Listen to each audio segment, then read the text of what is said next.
Okay, well, welcome everybody. It's a small group. That means you all will have to participate. Um, you, Mhm.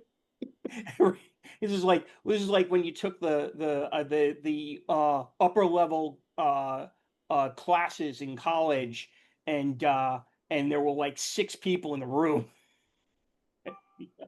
Like if you were missing, everybody knew you were missing. One of the small high school classes. Yeah, right. Okay. Uh, Hi, welcome everybody. I'm Nick Gross. I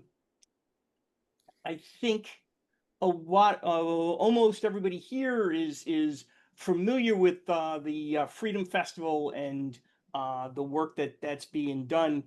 Um, for those of you who don't know, the Freedom Festival is in response to Opal Lee's call for a uh, celebration between the days of June 19th, Juneteenth, and July 4th, of freedom and independence and emancipation in all of its forms.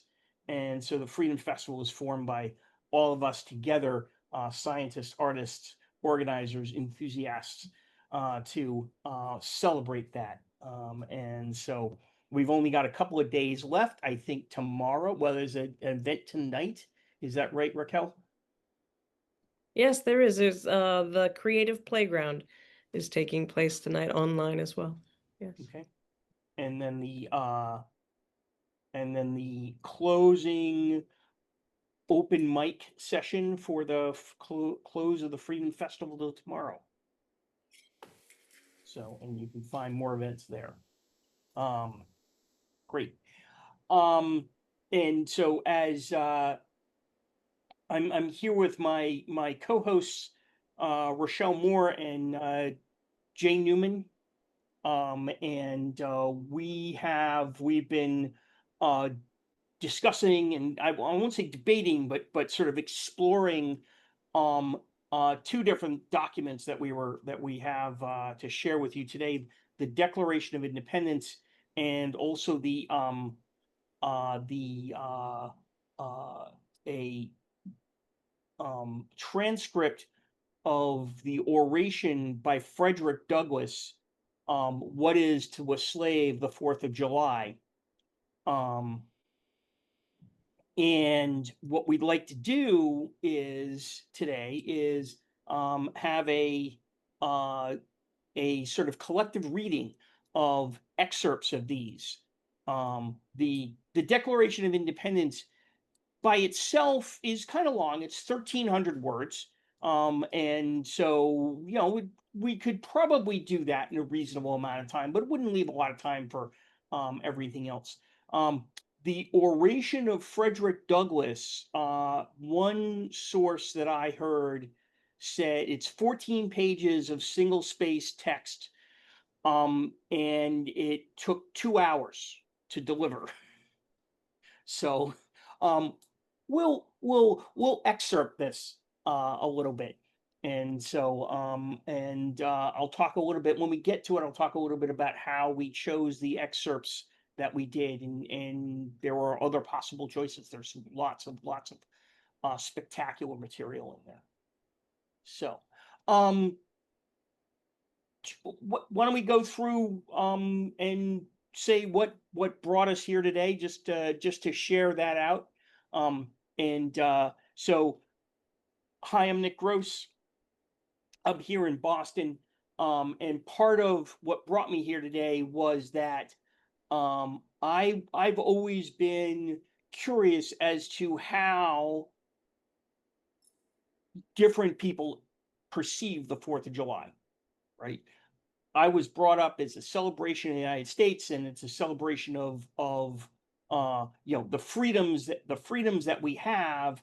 But then I've also recognized that not everybody is necessarily included in that in the same way that I was, right? And so I became aware that Frederick Douglass had a piece on this some time ago. I don't know, maybe in the last 10 years. I didn't know about it until then, but I had never actually delved into it and went and figured out what it was. And so one of the reasons I organize things is because I want to learn more about it, and that's my way of like then saying, okay, now I've got to do the work, and then get people's response to that.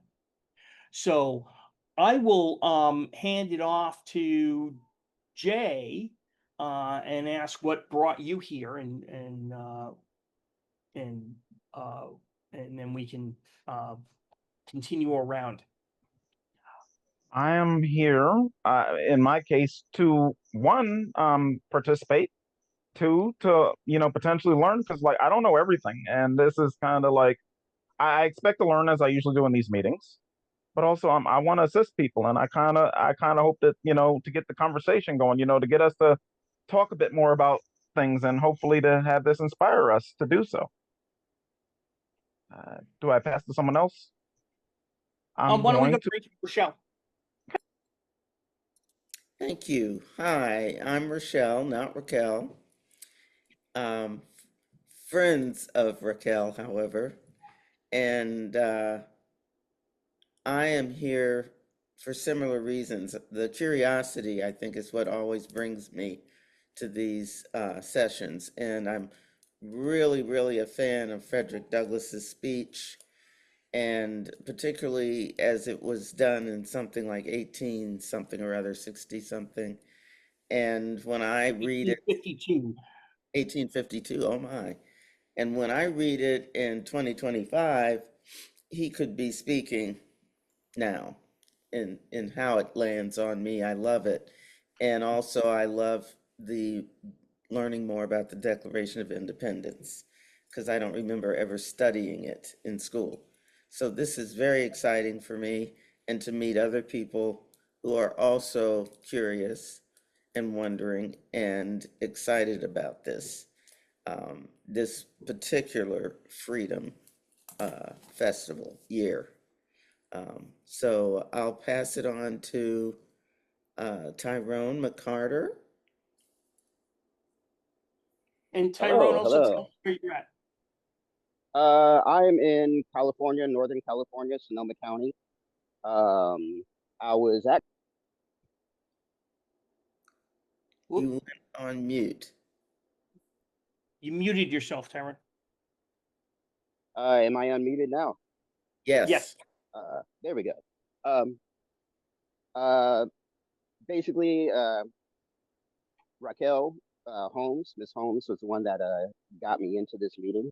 Um, I'm here because of a phenomenon that I think everyone that looks like me totally understands that I can be in the room with people that are one, two, three generations older than me. And when we have a dialogue about these subjects, we all end up arriving or sharing the same experiences or arriving to the same conclusions. So I'm more curious to keep those dialogues going and explore that phenomenon. I have read Frederick's speech years ago, um, and I bet you if I read it now, I'd still feel the same way and still have the same impact. Um, so yeah, I would just really love to see that dialogue happen again.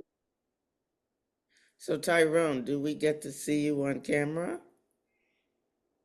I am transitioning from work to home, Ah, so as soon as I arrive home, I'll yeah, be be able to. safe. Yeah, Yeah. exactly. If you do find me hesitating or delaying, it's probably because I'm in my car trying to be a safe driver. Um, Mm-hmm. Yes, please, so please do please, that. Do that, do that. yes, yes. And who do you want to pass? Who do you want to pass on to? Well, Raquel, you got me here. Sounds good. I got you. I'm Raquel Holmes. I am in Cotati, California. And what brought me here, I'm so excited. I don't know that I learned of snippets of Douglass since Floyd, right? Since Floyd's murder, when pretty much our history became more apparent and more accessible. And So I'm really interested in this juxtaposition of the 4th of July, because also after Floyd's murder, I was like, what is the 4th of July to me? And actually, and hearing more of that, I was like, why? Yeah, this makes sense. What is this? Our conversations, uncomfortable, independent conversations as people in these conversations across race and class were saying, like, I don't think of myself as American, even if I'm 6th generation San Franciscan, like all of these questions. So I'm just really interested in kind of learning, having an opportunity to learn more and be in conversation about what these pieces are. So, yay. Jennifer. Hello, everybody. I'm Jennifer Teich von Hoffman. Please excuse my raspy voice. I sound like Lauren Bacall today. Um, but yeah, Nick, I appreciated when you used the word enthusiast because I feel like I'm here because I'm a freedom enthusiast. I know that we don't all have it, but I'm really enthusiastic about the idea of us all having it. And I'm here. Can't remember if I said I'm in Boston, Massachusetts, so very much in the center of a lot of patriotic kind of vibes this weekend, which I have complicated feelings about. And I have not read the entirety of Douglass's piece, and I think I haven't read the entirety of the Declaration of Independence, for that matter. But I was introduced to what to a slave is the 4th of July by my daughter, who is a history buff. And when she was in high school, she read it. And the red stripes of the American flag have never looked the same to me since. So I'm looking forward to the reading today and hearing what folks have to say about it.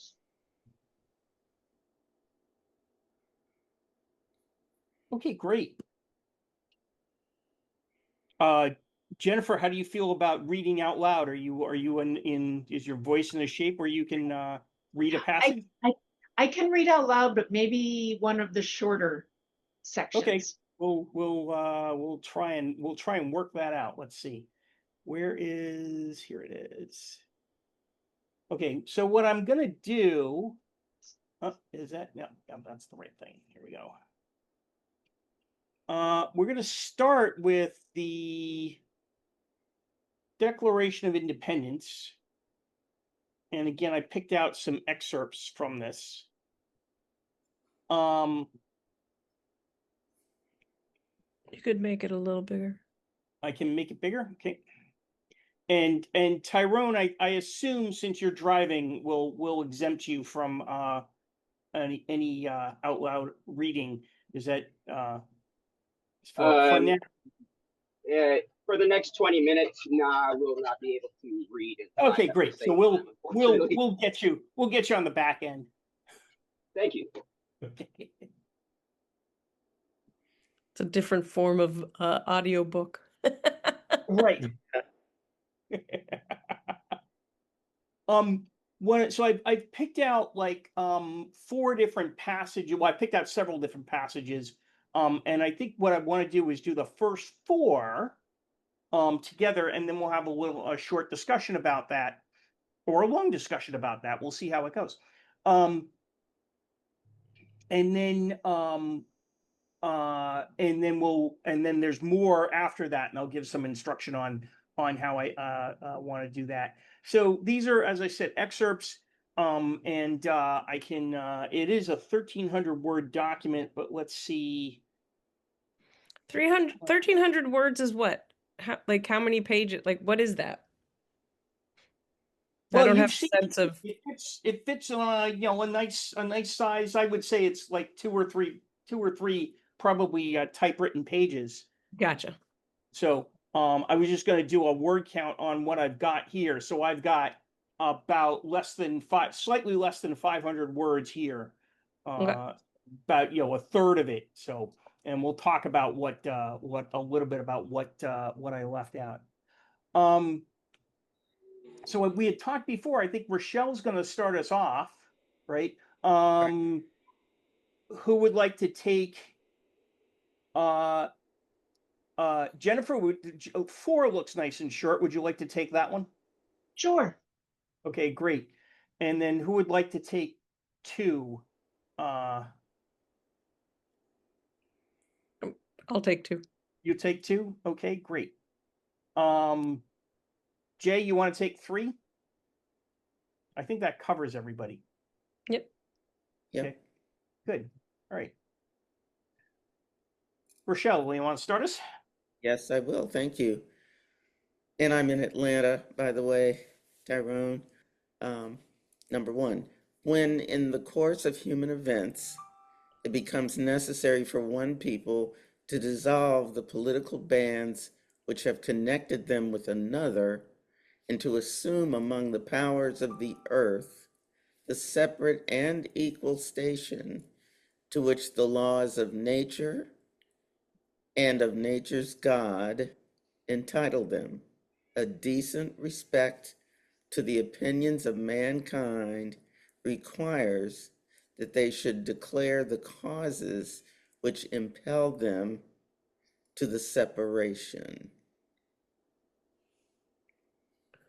We hold these truths to be self-evident, that all men are created equal, that they are endowed by their Creator with certain unalienable rights, that among these are life, liberty, and the pursuit of happiness, that to secure these rights, governments are instituted among men, deriving their just powers from the consent of the governed.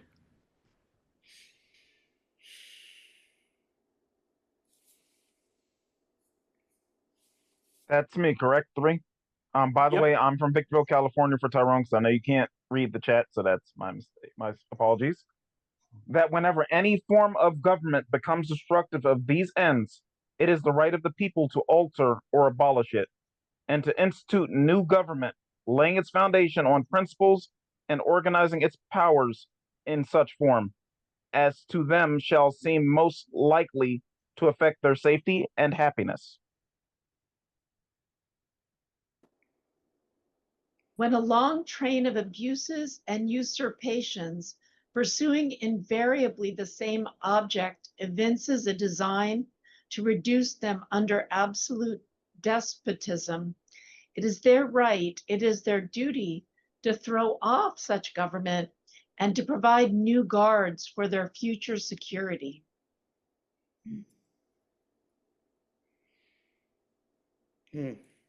Okay.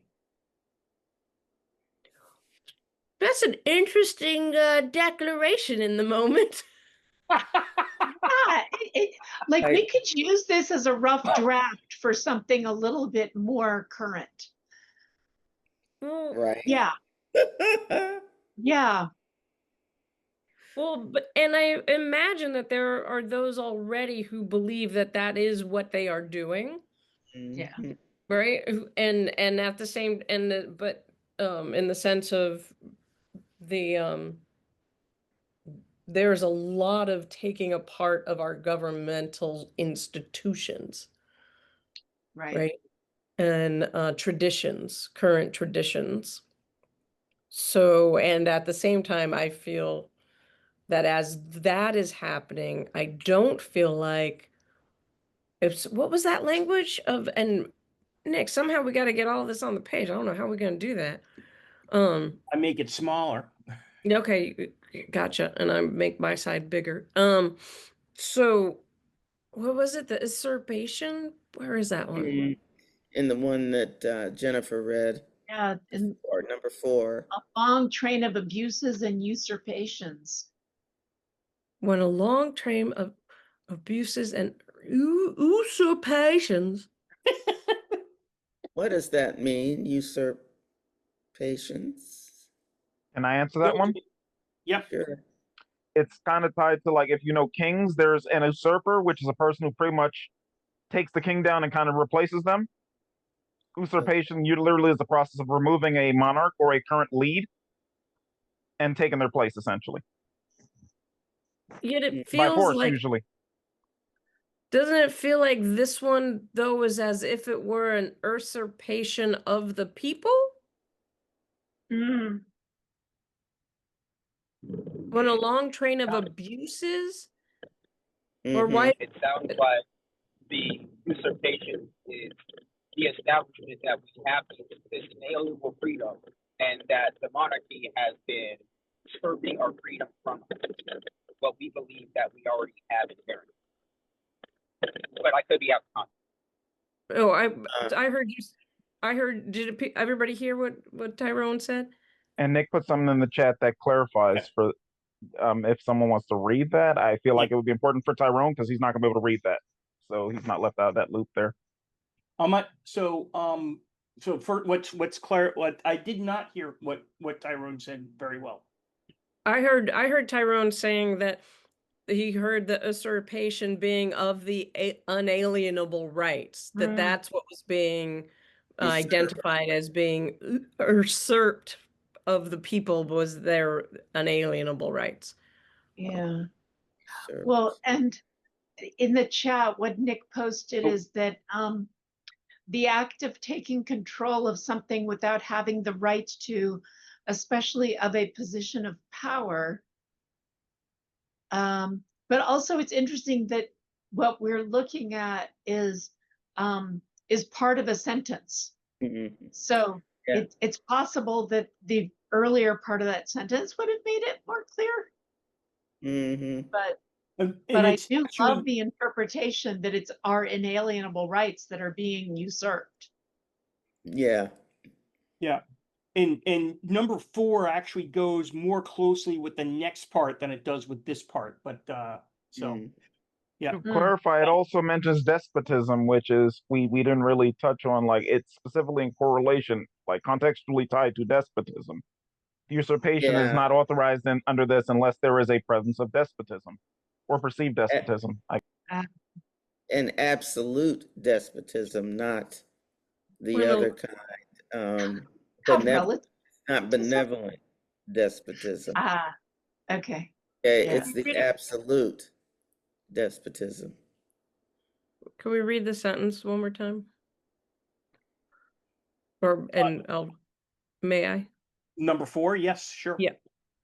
When a long train of abuses and usurpations, pursuing invariably the same object, evinces a design to reduce them under absolute despotism, it is their right, it is their duty to throw off such government. When a long train of abuses and usurpations pursuing invariably the same object evinces a design to reduce them, I'm imagining people, under absolute despotism, it is their right, it is their duty to throw off such government and to provide new guards for their future security. So what is despotism? That's the lead. Ergo, sorry, go ahead. It's like a tyrannical leadership if it's absolute.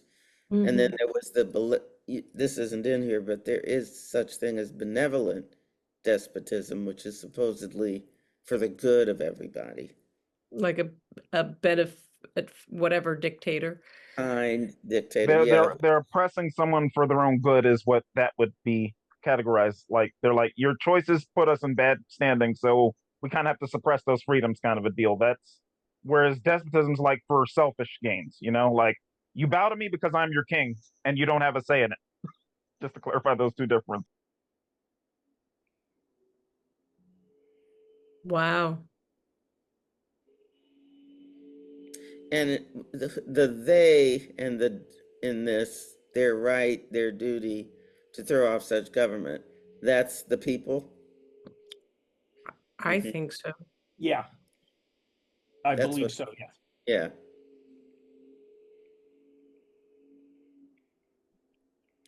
Yeah, wow. It's actually giving permission to overthrow a government that is abusing people, the people. What's the relationship between the Declaration of Independence and the formation of the United States? I think it's what they are saying to England, the early people, No that we are taxation. declaring our freedom from you, the king and the queen.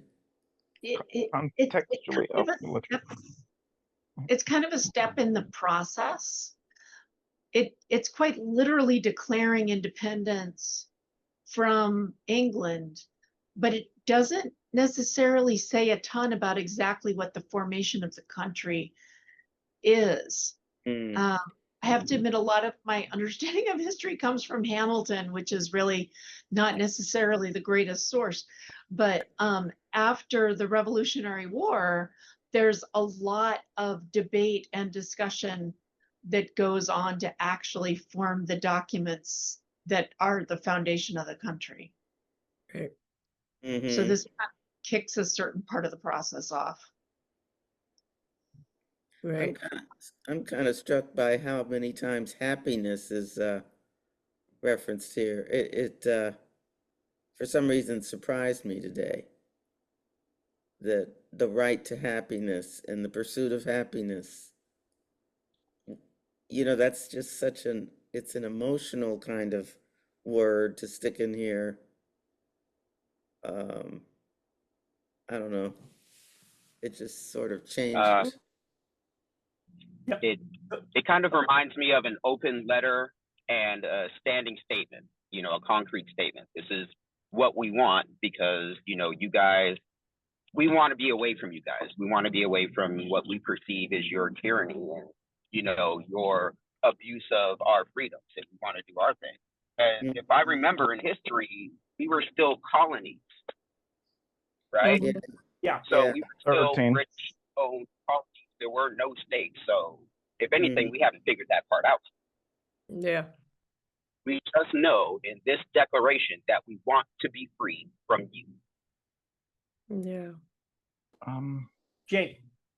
If I may offer some context as to why this declaration was given, historically, the monarchs of England were taxing the colonists but refusing them representations in Parliament. They deemed it was unjust to tax them without offering them a say in what they would be taxed for. Essentially, the systems that were confining them to a lot of things, like we're going to tax you for tea, we're going to tax you for X, Y, and Z. Okay, do we not have a right to have a say? We literally we're the ones who are retaining these lands for you. We're the ones who are kind of, maintaining your hold here. Do we not have a right to have a representative in parliament to advocate for us, kind of a deal? Which is where this is going to tie in later to the Frederick Douglass thing. So I feel like that prefacing is important. Yeah, and well, and I think that takes us then into the next section that we should look at, because taxation was one of the grievances. And so here's what I'm going to suggest for number 5 here. I'll start it off. I'll read the top part here, and then people should just pop in. So the next section that so again, I excerpted. There's about 24 or so grievances that are enumerated in the as part of, and this is where I think this is 4 actually. I broke 4 off from 5 in part to make it manageable in this structure. But that part of the usurpation or usurpation. I always pronounced it usurpations, but it could be usurpations. And so is are these grievances. And so and I thought I picked these out as I think well, we'll see why you think I picked these out. So I'm gonna start, and I will get to the dot here, and then the dot is the other grievances that they had that were that I cut out. I didn't excerpt. So and then I think we should just popcorn it as people won't feel the need jump in and read one. And you can read them in order or not. We'll see what happens. So how's that sound? Yeah. Okay, good. The history of the present King of Great Britain is a history of repeated injuries and usurpations, all having indirect object to the establishment of an absolute tyranny over these states. To prove these, let facts be submitted to a candid world. He has made judges dependent on his will alone for the tenure of their offices and the amount and payment of their salaries. He has kept among us in times of peace standing armies without the consent of our legislatures.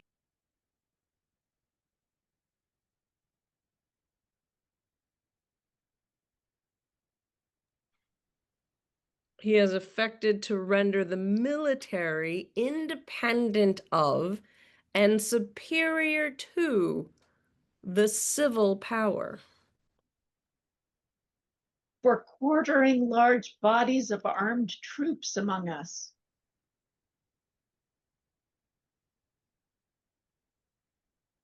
For cutting off our trade with all parts of the world.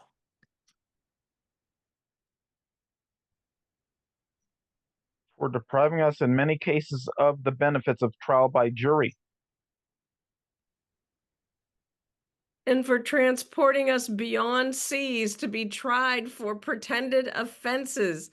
This is too much to read. Yeah, are you sure this is really from 1776?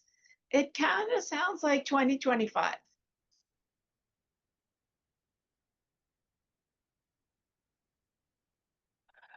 Right. Yep. That's why I picked these particular ones. Yeah. Other thoughts on this? Would you ask? Other thoughts. I like let's see. Oh, I like first off, I like the sort of random capitalization that goes on here. It's sort of it sounds Yeah, like it's quartering is really important to them because they capitalized it. Well, they're showing it as a noun, right? I think it's that it feels like the capitalization. Oh, I relate to the capitalization as a leftover of German, wherever it inserts in our language. Oh, interesting. Yeah. Yeah, and of course this is a transcript of something that was handwritten. So, then yeah, so right. I think it's interesting because I don't know where we think of it, because that's what the reason I asked where is this in relation to the creation of the United States is it's in this activity of, one could say, protest, right? In the sense of we are no longer living under the conditions in which you have ascribed to us or which we feel we have no control over. So that kind of eruption. So it does make me wonder what kind of eruptions were taking place before the Declaration of Independence.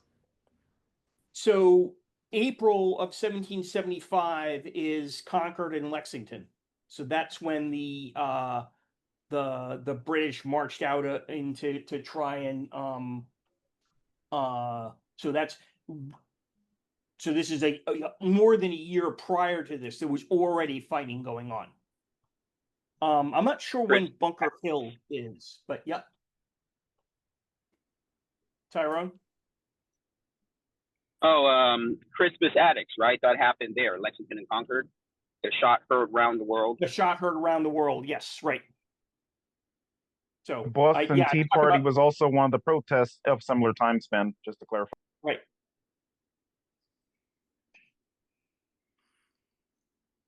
So, right. So there's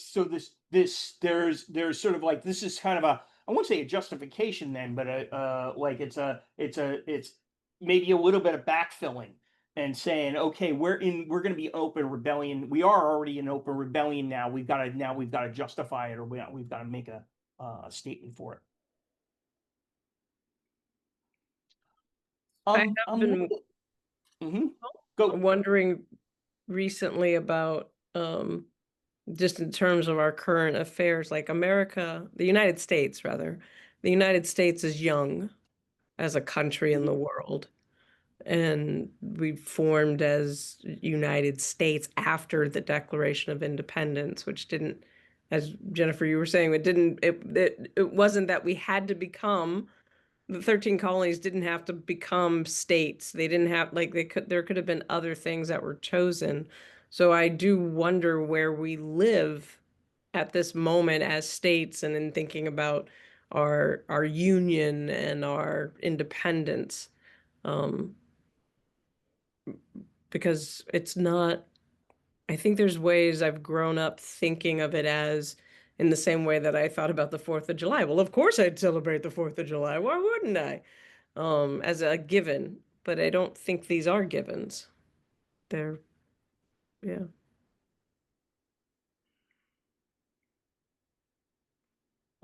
I think I want to go on to the last bit, just because it's powerful enough, and then we should probably move on to the second reading.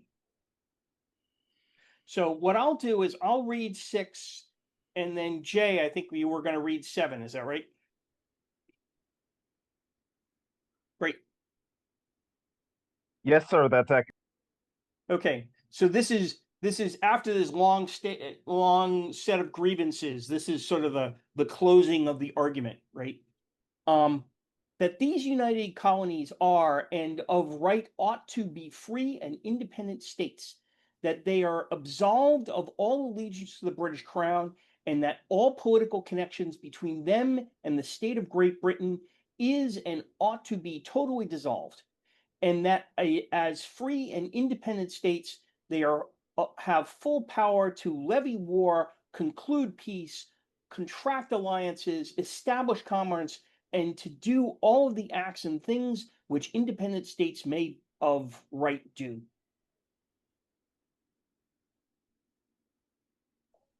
And for the support of this declaration, with a firm reliance on the protection of divine providence, we mutually pledge to each other our lives, our fortunes, and our sacred honor. Mm. Wow. Yeah. Was that the original New England? Was that the original New England? Yeah. What do you mean? Yeah. The The United, colony. like New York, Boston, and Maryland, those ones up there, that's New England area as far as I know geographically, or do you mean something else, Rico? Well, so, okay, growing up in California, the idea of New England was like just a weirdness, because I was like, there's no such state, and I did not know what it referred to. I was like, this makes no sense.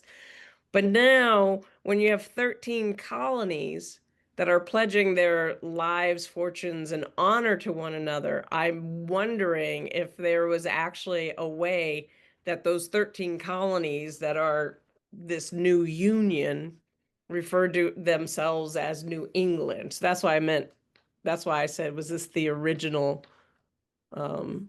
Yeah.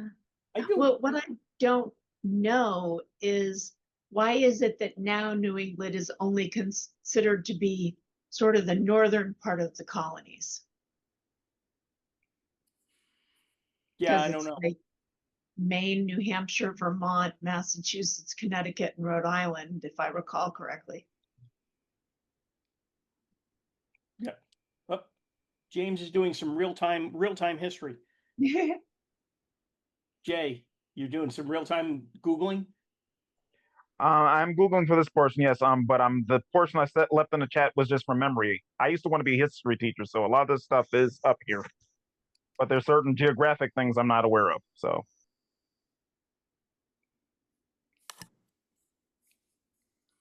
All right, and so at the end of this, of course, they all sign their names, right, to this. And these are representatives, each representatives of the colonies. So, but they all signed their names, and which if we had lost the Revolutionary War, would have been like that would have been a death sentence, right? That would have been like, okay, these are the first guys we're gonna hang. So because they've declared themselves. Last thoughts on the reading for the Declaration of Independence. It's just there's an eeriness to it's just eerie. Right. It's like Well, yeah. was this regarding blacks at this time? Were blacks considered a full person? Was this when enslaved people were 1/5 of a, The Oh, this three is way fifths, before 3/5. yeah, sorry, this is three? And that's in the Constitution, which is later. yeah. The Oh, 3/5 compromise came about because some people wanted enslaved people to be counted as a person and some people did not. But yeah, that is later than this. One would imagine that just like they say all men are created equal, they're talking about white men who own land, basically. right. Because they weren't talking about indigenous people, and No, they actually weren't talking about women. they really literally meant men. So, and this definitely is not about enslaved people having any of this right No. to do We're anything. not even human beings yet. We're property, we're cattle. Right. So we're like houses and horses.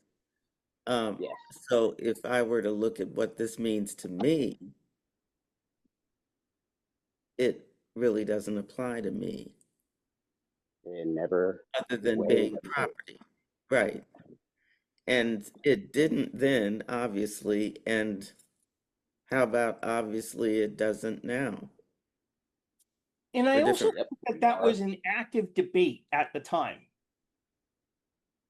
Because the New England states, particularly somebody like John Adams, was in active debate with Thomas Jefferson over what is this, what do we mean, and Mhm, who do we, right? Of course, he mhm. was also an active debate with. So if you want another thing that we should read at some, I want to read is John and his wife Abigail, their letters back and forth, where she was actually like women's suffrage uh advocate at this time. If Jay, I last word. I Yep. was going to point out the New England colonies were specifically Massachusetts, which was including Maine. Maine was apparently part of Massachusetts at the Oh time. yeah. New Hampshire, Rhode Island, and Connecticut. Everything else was labeled as middle colonies: New York, New Jersey, Pennsylvania, and Delaware, and southern colonies being Maryland, Virginia, North Carolina, South Carolina, and Georgia. So the New England colonies were an even smaller portion of the overall 13 colonies, comparatively, than even I recall. Yeah. I think it's what Rochelle's raising is important. Another echo of it is the ways we maintain contradiction as people, that that this grouping of owners white owners, because I don't imagine, and it would be, I'd be interested in those who were not owners, where they were relative to the Declaration of Independence, right? But that they could be upset about how or what they were unable to do as they continued to deprive, because I was looking up the terrible transformation, which is when America developed its very specific racial slavery, distinguishing white slaves from black slaves being black people being enslaved for life versus white slaves having an indentureship. So that happened in the 1600s. And so there's 100 years already now of enslavement that is by birth and race. And so there's no this grouping isn't as vocal, even if there are some of them, in terms of getting rid of the enslaved, right? They're not ending slavery, they're just ending their freedom and independence, their dependence upon Britain. So they might have been doing it like, hey, we get more money from all the production we got from our enslaved if we get rid of the government.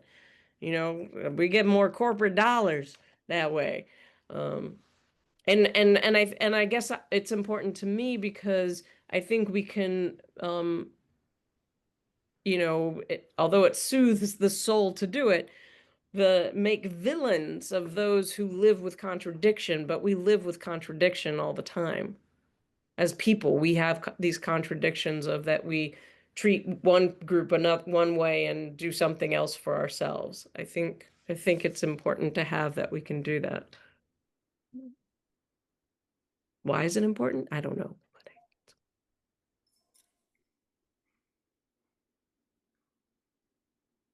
Wow, we go deep. Okay, keep going. Should we move on? Can we shake Okay. first? Oh, shake. Yeah, everybody shake it out. Shake it out. Tyrone's got to get off his, got to get, maybe you were on bumpy roads and you were shaking all the time.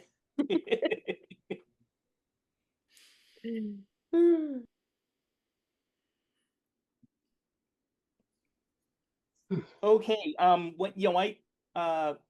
when I was first introduced to this, I had seen people performing, and in fact, I think there's a couple of famous clips of James Earl Jones doing a reading, so when I was first thinking about this event, I was like, oh well, it's just a 5-minute clip. It's got to be a short reading, and then I found the oration. And one of the things that I realized, so this was actually, so as I was saying earlier, 1852. So this is almost 10 years before the Civil War, that Frederick Douglass is doing this, and I believe he's in his 30s at the time, so he's not particularly old. And also, what's startling to me is he hasn't been reading or writing for particularly long. Like being he was born a slave, and so did not learn to write until later in life. I don't remember those details. In any case, as I said, this was a 14-page single-spaced document. I got a couple of links here. I can put those in chat. And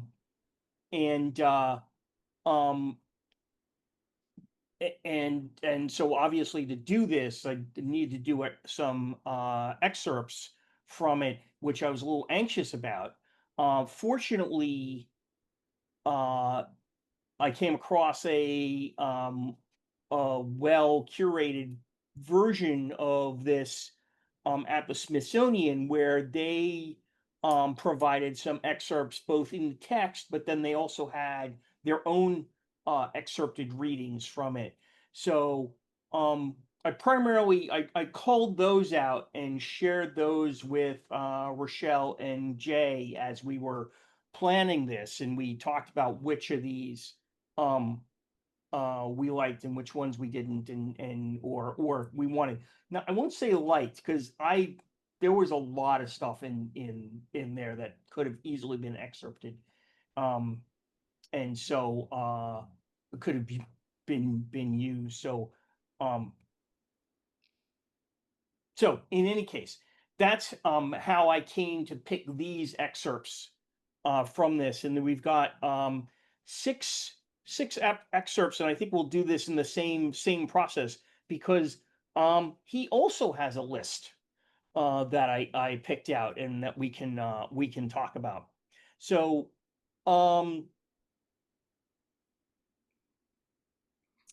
again, so we got can I have 4 volunteers out of the 6 of us? So Tyrone, great.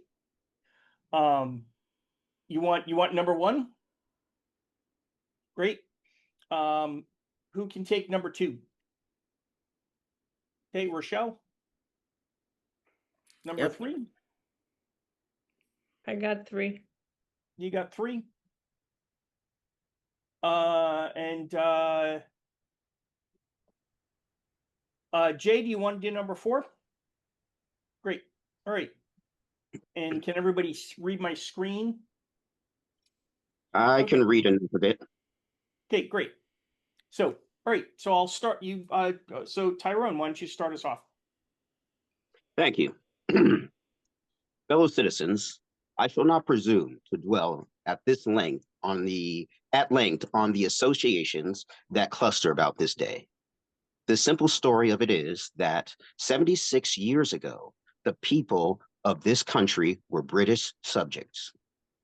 Oppression makes a wise man mad. Your fathers were wise men, and if they did not go mad, they became restive under this treatment. They felt themselves the victims of grievous wrongs, wholly incurable in their colonial capacity. With brave men, there is always a remedy for oppression. Citizens, your fathers made good that resolution. They succeeded, and today you reap the fruits of their success. The freedom gained is yours, and you, therefore, may properly celebrate this anniversary. Number 2. Fellow citizens, I am not wanting in respect for the fathers of this republic. The signers of the Declaration of Independence were brave men. They were great men, too. Great enough to give fame to a great age. It does not often happen to a nation to raise at one time such a number of truly great men. The point from which I am compelled to view them is not certainly the most favorable. And yet, I cannot contemplate their great deeds with less than admiration. They were statesmen, patriots, and heroes, and for the good they did, and the principles they contended for, I will unite with you to honor their memory.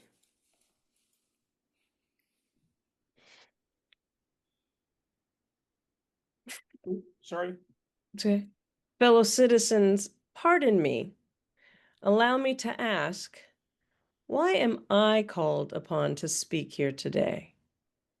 What have I, or those I represent, to do with your national independence?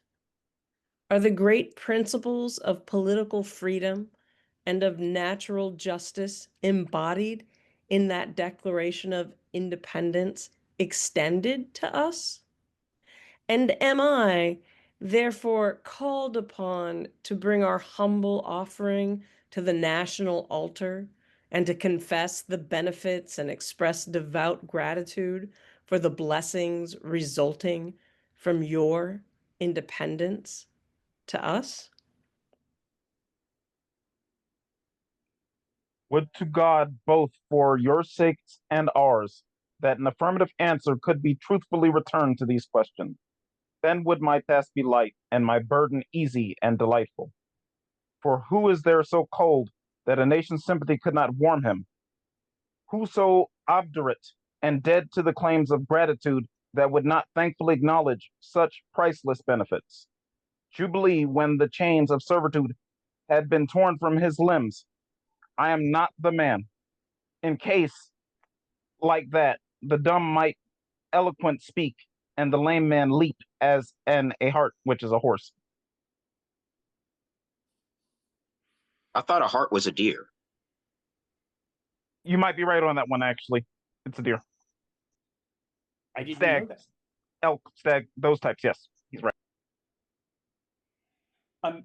And I'm sorry, I jumped the gun a little bit because I wanted to put a little context around this. So just who he's addressing. So after escaping slavery from Maryland, um, Frederick Douglass traveled a little bit. He actually went to England for a while, um, and then came back.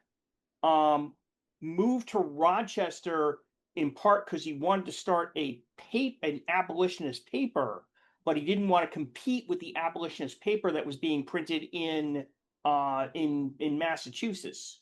So he moved into New York and was printing and was working there. And so and this was an address to I love this, the Rochester Ladies Anti-Slavery Society. Which sort of invokes a certain invokes something in my mind. Um, and this was at a hall that was fairly large. One of the things to recognize is that oration was part of the entertainment of the time. So you don't have a mobile phone to get YouTube videos on, so you go and hear great orators talk. And you got there. It took you some time to get there. You couldn't wasn't like you could zoom in or anything like that. So it better be worth your while. So a couple of hours sitting there listening to somebody was probably not a bad deal. So um,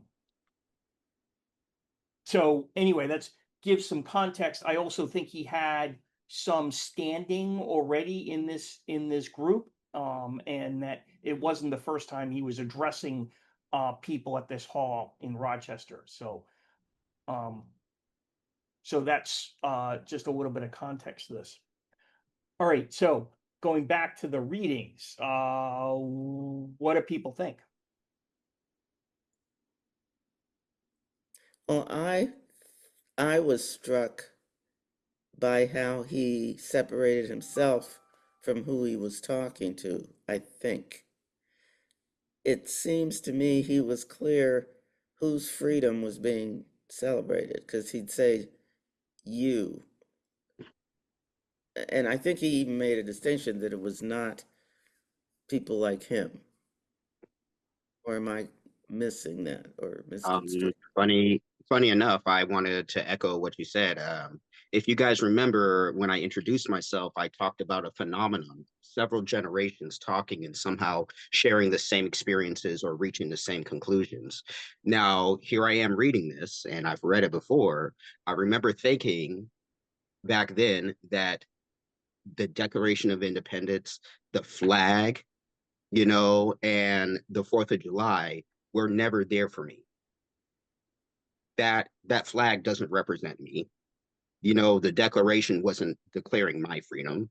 And we're not celebrating our freedom as Black Americans specifically. And as I read this now and heard you guys read your pieces too, I still have the same feeling. And I bet you guys have that same understanding as well. That instead of it just between one group of people, several generations in one chat room are talking about something that was dictated and spoke on centuries ago. That's Yeah, very interesting. And we still are it still invokes the same feelings. We still feel the same way. Independence Day is not for us. And well, it never was. yeah, Tyrone, like he even said, why am I called upon to speak here today? What have I or those I represent to do with your national independence? Are the great principles and political freedom of natural justice embedded in the Declaration of Independence extended to us? I mean, and am I therefore called upon to bring our humble offering to the national altar and to confess the benefits and express devout gratitude for the blessings resulting from your independence to us? I think I continue to be conflicted in that I still, although it's a mixed thing, because I've enjoyed being less happy. There's a interesting thing. I've enjoyed being less happy with the 4th of July. I've appreciated having the 4th of July become problematic for me. And at the same time, I do relate to it as part of our independence. So I wonder if now with Juneteenth as our national holiday, if it creates the union that others assumed had been there, right? Because it's now, they're not separate. In the sense of well, Juneteenth doesn't happen. Oh, that's a crazy one, right? That's that part of like Juneteenth doesn't happen except for the fact that we have a horrific history of enslavement. Like we wouldn't need Juneteenth except for that. And as far as I remember, Juneteenth was Texas slaves, when slavery was abolished, Texas slave masters didn't want to free their slaves, Right. and therefore did not pass on that information. It was until I think a general had to ride in and Yep. declare that. So With even Juneteenth is kind of colored with this, you tried to deny us something, and we're celebrating that we finally got what should have been rightfully ours from the get-go, from the point we landed on this rock. But I kind of feel weird about, Juneteenth, but maybe it's because I'm getting older and more jaded. But I just feel weird about it because I know that part of its history. It was like the day the Texas slave owners were forced to act right, yeah. But it also instead of the day of the freedom of slaves. It's like the day that the slave owners listened to the rules, or were forced to listen to the rules and obey them. You know what I mean? does it matter that that came because we, the formerly enslaved, won the war, because we, the formerly enslaved, took to the fighting and won that? Like, I think there's that, where does the relationship of our championing our own release fit in that expression of Juneteenth? That's a great question. Yep. Yeah. I think that's what's conflicting. When I think of, but I might be mixing up times in history, how like the day after, or the day that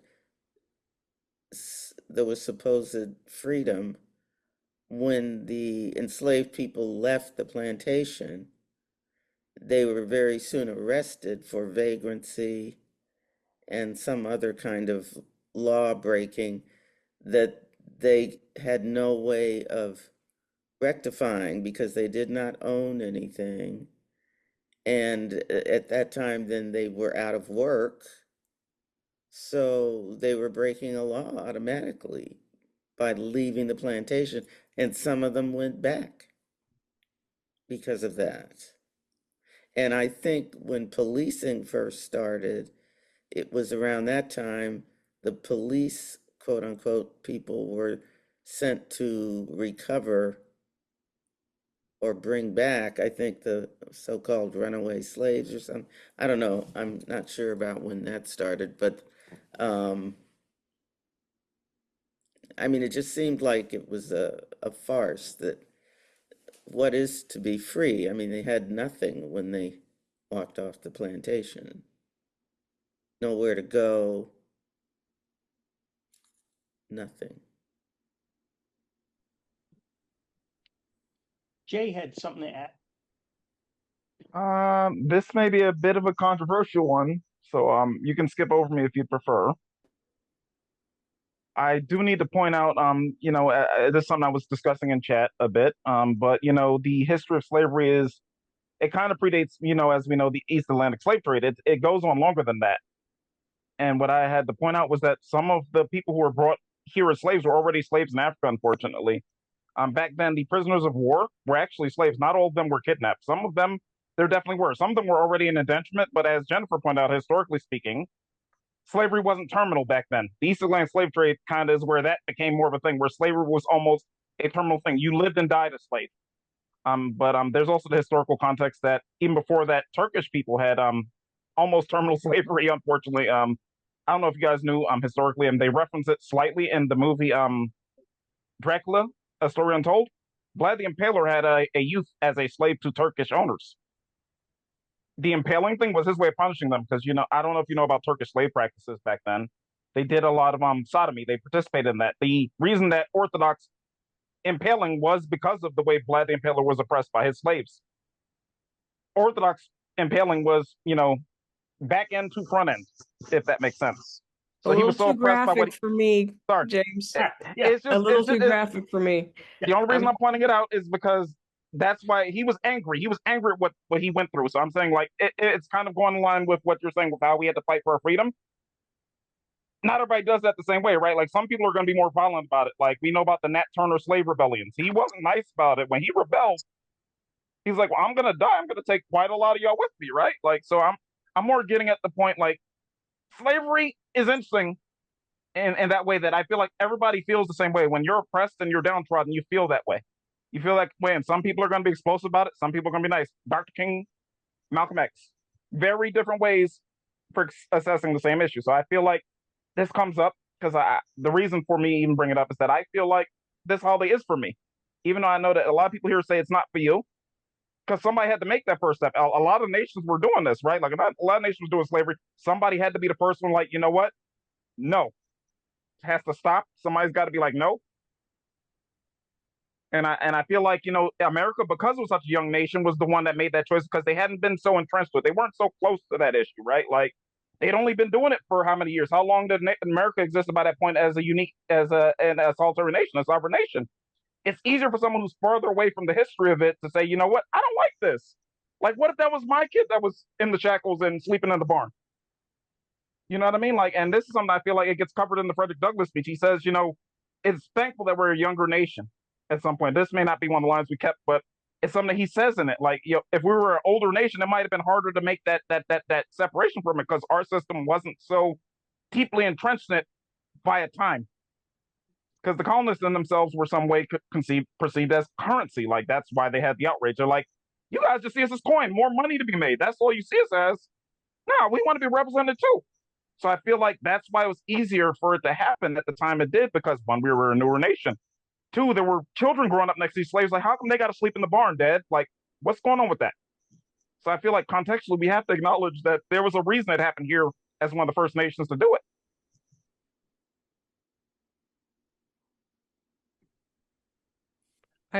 I wonder if the youth of it has something to do with like even the creation of the Freedom Festival. So when we did the Freedom Festival, Juneteenth has just become a national holiday.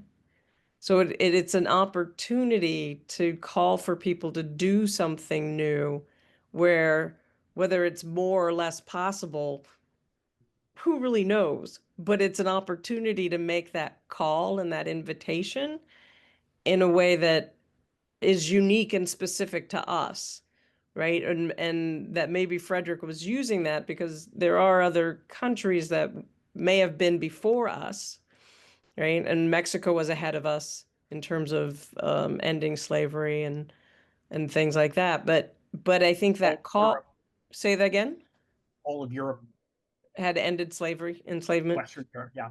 Yeah. And so, and yet the question of how, like, all the different ways.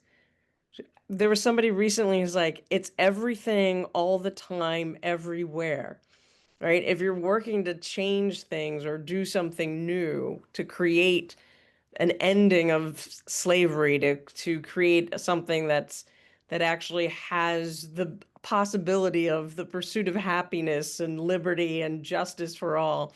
It's like everything all the time, everywhere. Anything that people do moving towards that is important.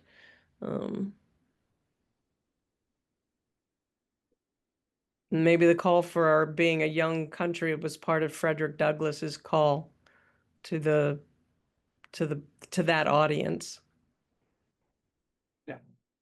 It's interesting. I got curious, so I started looking up at timelines.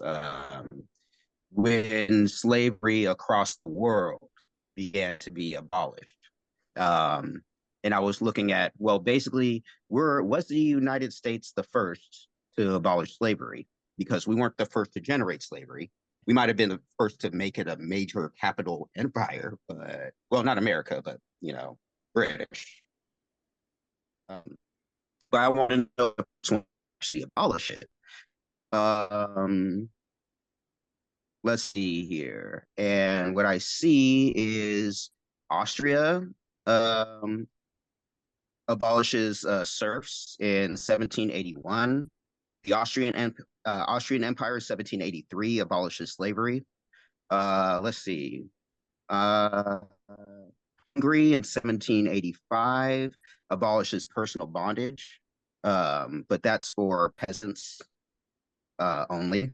Wow, this is interesting. Sierra Leone was founded as a colony for emancipated slaves in 1787. Wow. Maybe you can put Sorry, the link you're I don't want to looking go at too far down a rabbit hole. Can you put the link you're looking at in the chat? Oh, I just basically looked it up in Wikipedia. Oh, okay. Yeah, just the timeline of the abolition of slavery and serfdom. Okay. Yeah. Okay, great. I want to welcome Diane Diane joined a little while ago, and so Diane, can you tell us where you're joining from? Hi, I'm joining from New Bedford, Massachusetts. Excellent. Yes. I forgot you were that close. Yes, I am. I used to be in Boston. Now I'm in New Bedford. Yes. Are you on a device where you see my screen share? I do. I'm great. You can join in on the last bit of the reading that we're going to do. So this was the last bit of the excerpts from the Frederick Douglass oration. And again, sort of paralleling what we did with the Declaration of Independence. I'll read the first part, and then maybe people can popcorn in. And once we've read all of those, Jay, can you read the last bit? Great. Fellow citizens, above your national tumultuous joy, I hear the mournful wail of millions. What to the American slave is your 4th of July? I answer, a day that reveals to him more than all other days in the year the gross injustice and cruelty to which he is a constant victim. To him, your celebration is a sham. your boast liberty and unholy license. Your national greatness, swelling vanity. Your sounds of rejoicing are empty and heartless. Your denunciations of tyrants, brass-fronted impudence. Your shouts of liberty and equality, hollow mockery.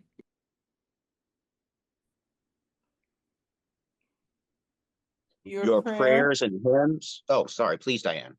Go ahead. You didn't go yet, right? I read before, so you can go. Okay. Your prayers and hymns, your sermons and thanksgivings, with all your religious parade and solemnity, to him mere bombast, fraud, deception, impiety, and hypocrisy. A thin veil to cover up crimes which would disgrace a nation of savages.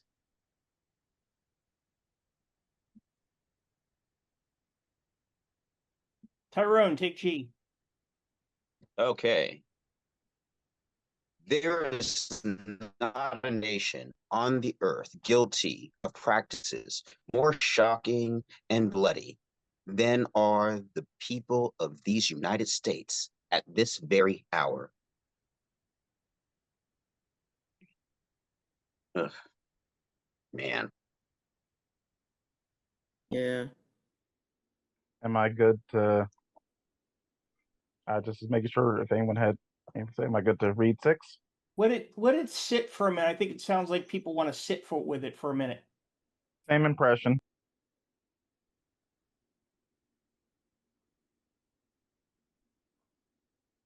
It's interesting because we were just talking about the timeline. And so Mm-hmm. if this is 1863, which if the other countries are 1781, 83, that's 80, that's lifetime, at least a lifetime, if not two, Mm-hmm. of where other countries have proceeded in ending practices of slavery. Not to mention that we are brutal. We are freaking brutal. Yeah. Well, I just find it interesting if this timeline is anywhere near accurate, that means the country that helped find the transatlantic slave trade abolished slavery before we did and founded even a colony, Sierra Leone, for emancipated slaves. So the people that fathered, America stopped slavery first. I often wonder if I could connect that timeline to the Civil War. Was that a factor? The fact that other people we used to do business with, other, high level nations, were already doing it. If I could weigh in on that, I feel like the nature of the practices being observed, given that the U.S. was a new nation, everybody had eyes on us, right? Like everybody was observing to see what was going on here, and that might have made them realize, in a more crude way, their shit kind of didn't smell too good. They're like, "Oh, is that what people are doing in slavery over there? What are we doing over here? Oh no, no, no, we don't want to be associated with that particular turd over there. We're not doing it anymore."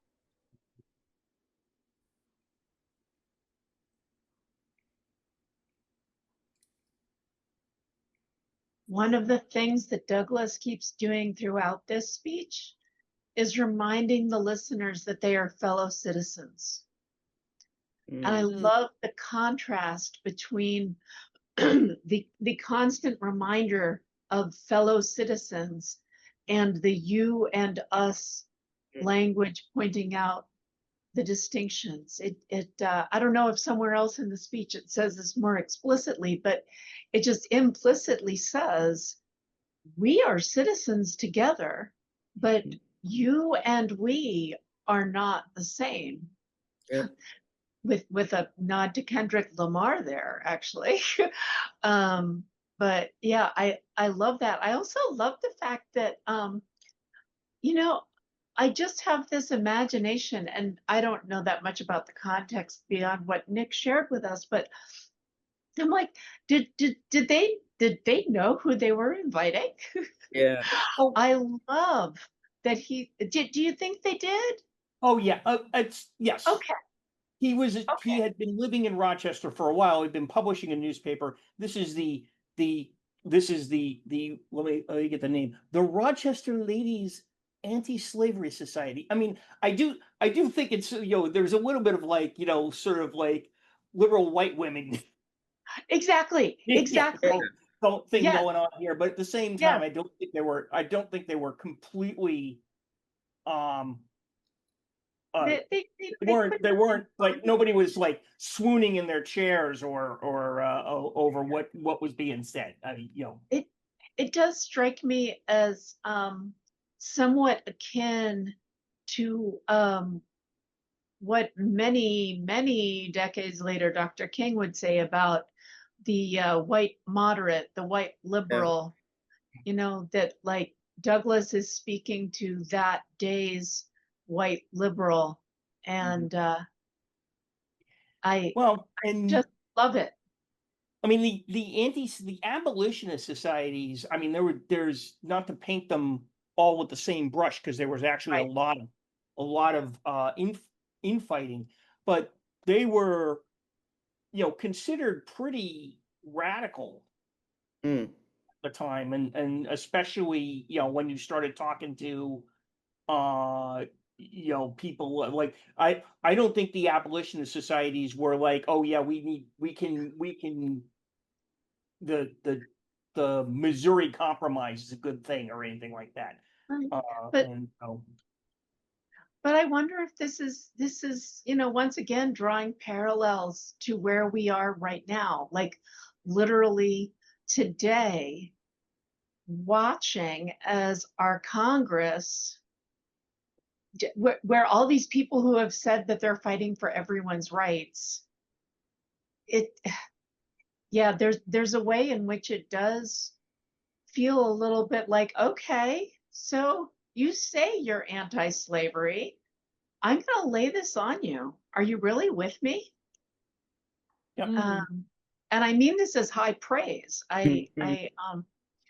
You know, I feel like we're living in a moment where we're seeing a lot of the failure of liberalism. And maybe that is part of what I'm projecting on the anti-slavery ladies of the past. But Jennifer, just, would you say what you, and I know we have to read the last number 6 and we're coming on time, but would you say what you mean by liberalism? what I mean by liberalism is the notion that we can fix the system with the tools of the system, and that what we really need is reform. And, you know, the rules of the game are okay. We just need to use them in a certain kind of way, as opposed to the rules of the game are just fundamentally corrupt. Mm-hmm. Thank you. Thank you. And do we wonder, to what Jennifer is raising that was being said, do we know the reactions after Douglass made his speech? Was I there don't any have kind of any, yeah, I don't have any, other than the fact that this was considered one of his best orations. yeah, So yeah, it wasn't buried or I don't and oh yeah, so they were talking about this last night. I got to go double check it against. I should put the video someplace. That there were copies of the speech. He had merch at at this. Right. They had a table with copies of the speech, and they sold out. That's awesome. So yeah. Because you can't leave out that he's organizing. He's an yeah. organizer. And and also like his getting an audience, like continuing to get audience at different levels and scales has to do with both the construction of the speech, the giving of the speech, giving it in a way for people to give it away, something that we get to think about with our own recordings and activities with the festival, right? Like how do we keep organizing people to come together and have conversations? Yeah. I'm gonna And have to go. also keep in mind that later he becomes a, I won't say advisor, but he's like Lincoln consults with him. They don't he doesn't they don't always agree. Douglass doesn't always approve of what Lincoln does, but Lincoln is consulting with him. So shall we take it home? Jay, take us home. Allow me to say in conclusion, notwithstanding the dark picture I have this day presented of the state of the nation, I do not despair of this country. There are forces in operation which must inevitably work the downfall of slavery. The arm of the Lord is not shortened, and the doom of slavery is certain.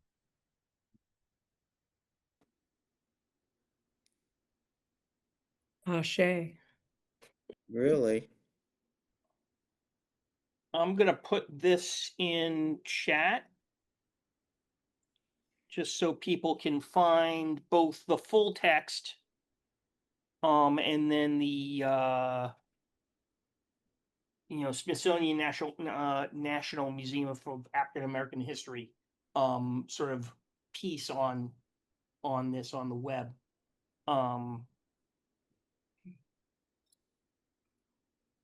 As I said, these are this is one choice of the excerpts that you could could get from this. There's others, and I would encourage you to go explore it some more. Jay. If I may, just one small input. It's going to be short. Yeah. I feel like the essential imagery of what Frederick Douglass is doing is, that old song, "We Didn't Start the Fire."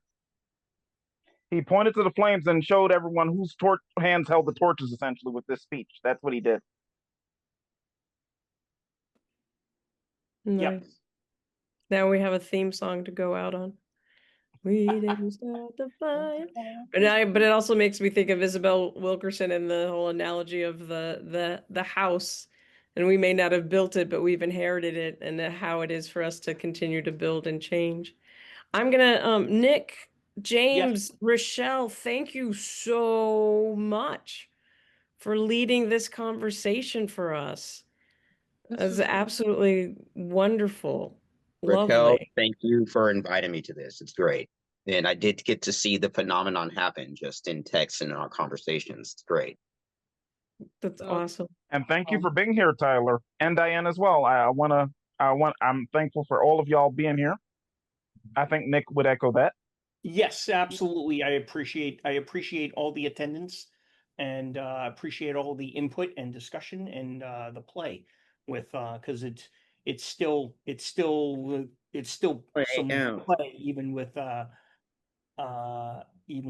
So I just wanted to get the Freedom Festival which event should we be? I put We're going in the open. Oh, I skipped over. I'm sorry. Creative Playground tonight. That's the one I missed. Night. But 6:30. but you do have so if you go to the Freedom Festival USA.org, I'm jumping in on you, Nick. Yep. For the main website, you'll see the remaining sessions on the main page. You can actually click in from there. Of course, the Freedom Festival is grassroots organized, and so we invite everyone always to donate so we can continue to give away free sessions. The other closing session is an open mic and closing as the finale, and that is, we began with poetry. We create our lives in poetry, the poetry being that bringing something new into existence. And so I hope you'll come and hear a bit about what we've done over these last 16 days. It'll be 16 days tomorrow. And it has been wonderful being in this really lovely conversation and wonderful session. Thank you.